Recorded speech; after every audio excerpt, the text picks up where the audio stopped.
everybody, how are you? This is Tuhin Bapari, and in this tutorial I am going to show you datetime classes in PHP.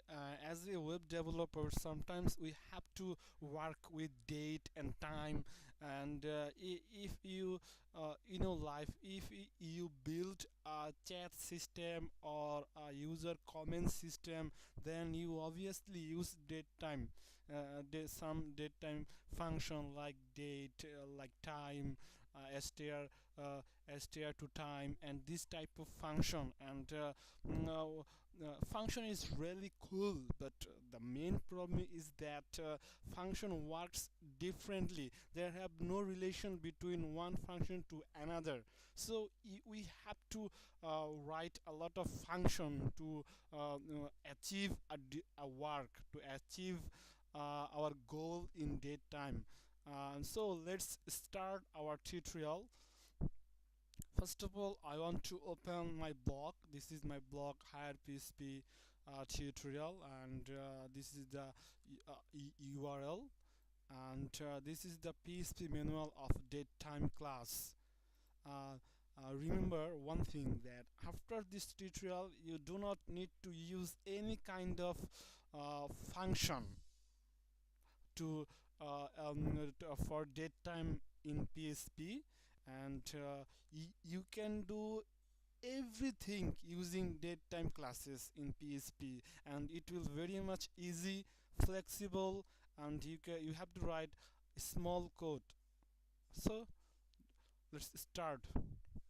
First of all, I grab this string. You can find this article here, higherphp.blogspot.com.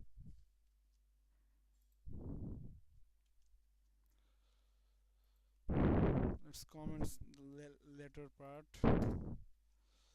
First of all, what I did, datetime class accept two parameter as its constructor. Both of them are optional, and the first parameter is a time string, year, month, date, or here you can give anything, time string.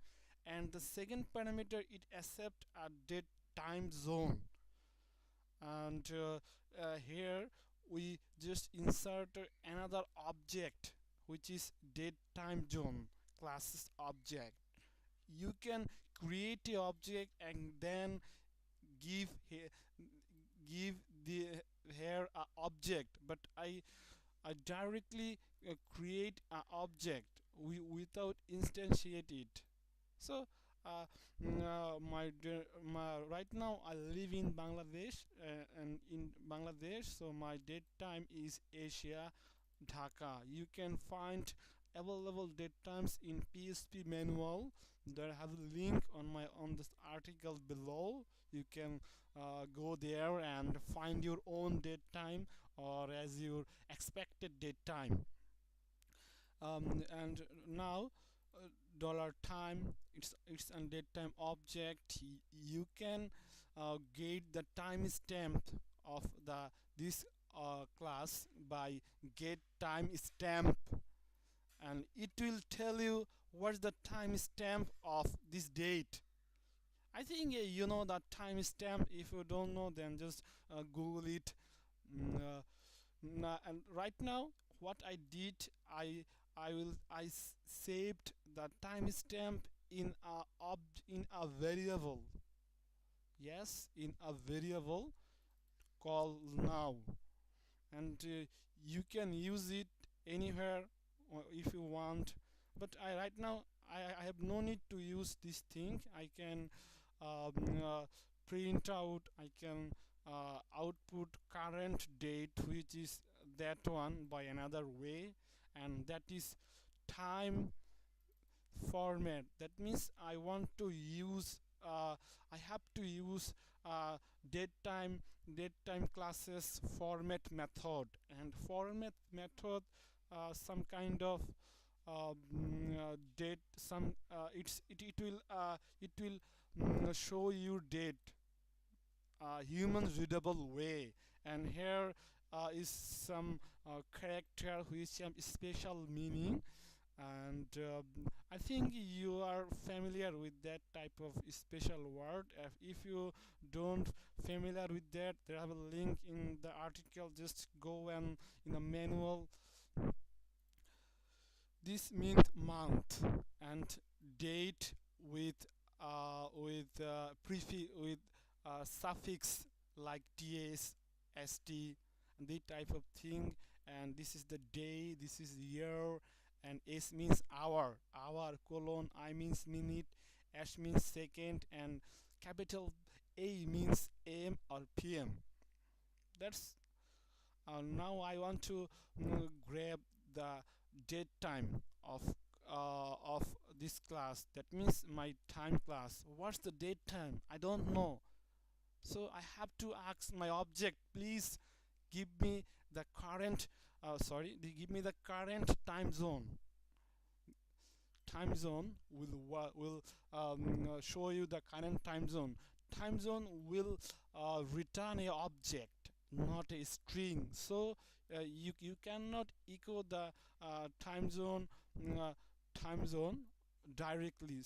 You have to use get name function of get timestamps method. We can use that way. So let's echo in the browser, and yes, it's January 1st, Saturday, 2000, and it's AM. That was AM, obviously, and the time zone is Asia, Dhaka. What we expected. So, what's the next?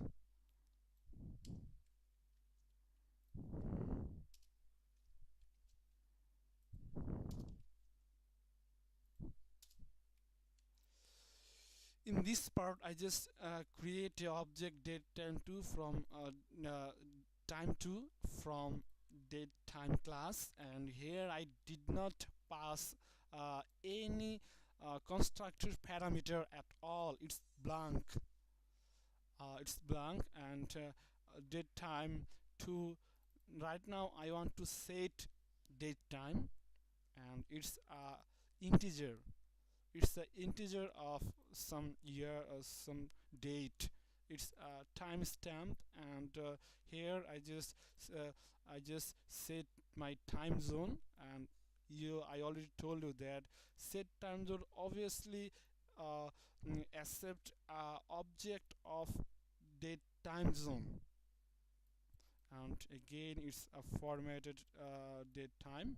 So echo in the browser what it will give you. January 1st, Saturday 2000, blah blah blah. Same thing. If you don't pass any of the format, suppose I just ignore, I don't pass any timestamp, any time zone. Now, what will this echo? Do you think that it will output a error message? No, not at all. It will output the current date time zone you are in, and the current time. So let's prove it. Yeah, UTC. Right now it's by default it's UTC, and December 2nd, Monday 2013, and it's something, and this is the right time of UTC, Standard Meridian Time. This is the default time. If you don't pass anything, it will tell you the default time, and it would be obviously UTC. So move ahead. I just delete it.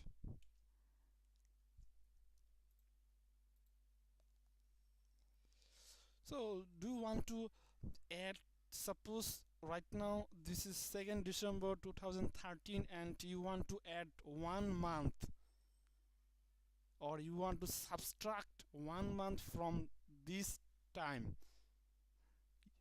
You may know that date time class or datetime related class or function internally work by uh, ti- uh, timestamp. So we have to use another class to convert a string to timestamp, and here that is the datetime interval class. Suppose I want to convert 1 month to a timestamp value, but if I do manually it will take a lots of time. Suppose 60 second gonna 60 minute, that type of thing I have to calculate a lot. But they have a class to do your work. So why you work manually? Just leave this work to the datetime interval class and add subtract method of datetime class accept uh, datetime interval classes object or timestamp. So just copy it, and paste it, and just browser.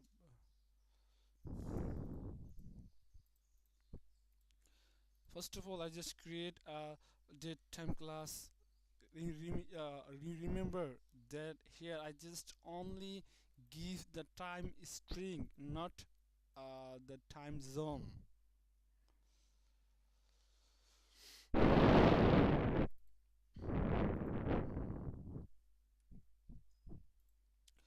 Two way, there have two way you can add time. Add means you are adding some days or some time from to current date. It will it this date obviously will be in future. Or sub means subtract. Subtract means you are deleting some time from today. That means it would obviously in the past, a day in past. So just for the very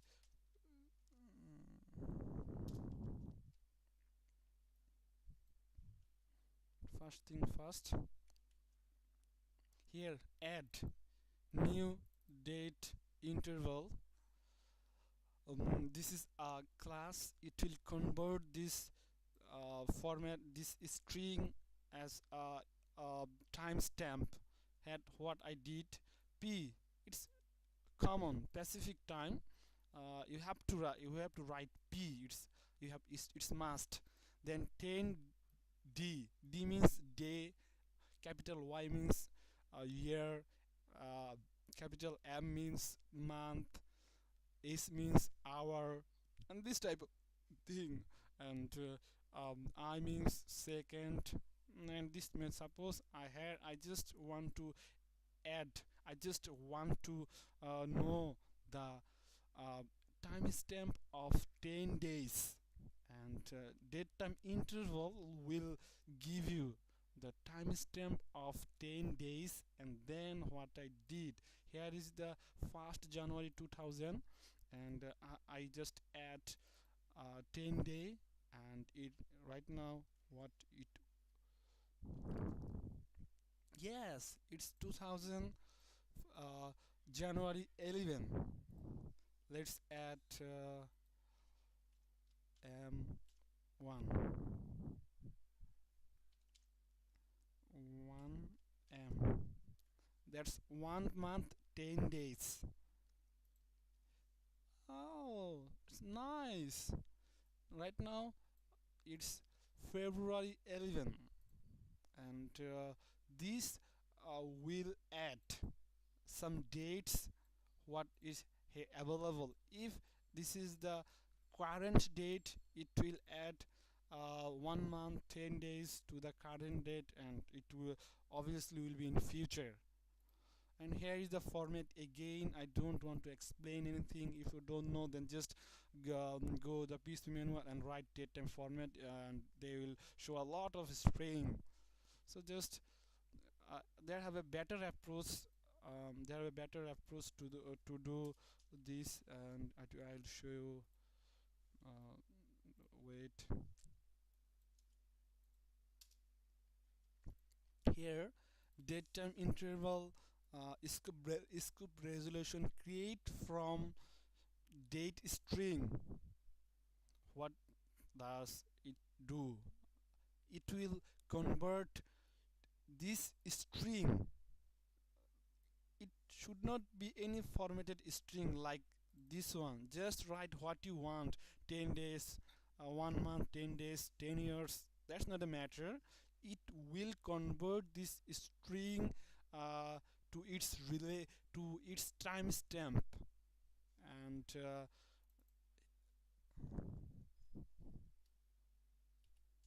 yes, this is the our this is we after adding this one we just get January 11. Then in next line we subtract 10 days from what, from this date, subtract 20 days, and it will give you 20 days minus 1999 December 22. I think it's right now sub at is clear to you. And they have one function more which is modify. And let me show you modify.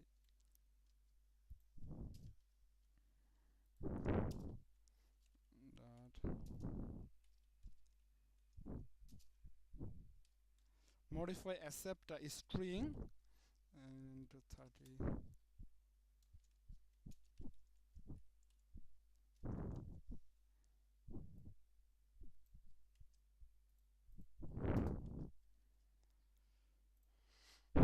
Yeah, that's great, man. Just do not need to instantiate or do not need to pass a class another class method inside sub inside add. You can do it very easily just using modify and modify accept a string.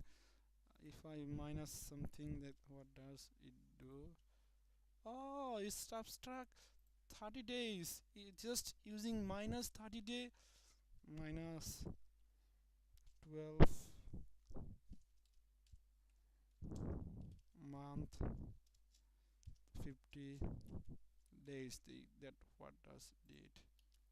Oh, it's subtract this this amount of time from this time. It's very nice. It's very nice. It's awesome. So that's the end of the part one. In the part two, I will continue again, I promise. And in the part two, I will discuss about difference between two time, like Facebook. Uh, if we comment something, it post something, it will show since 1 hour ago, since 2 hour ago, since 5 minutes ago, and I will show you how you can do that feature very easily with datetime div. So stay connected, and I hope you will enjoy the next tutorial. So goodbye for now.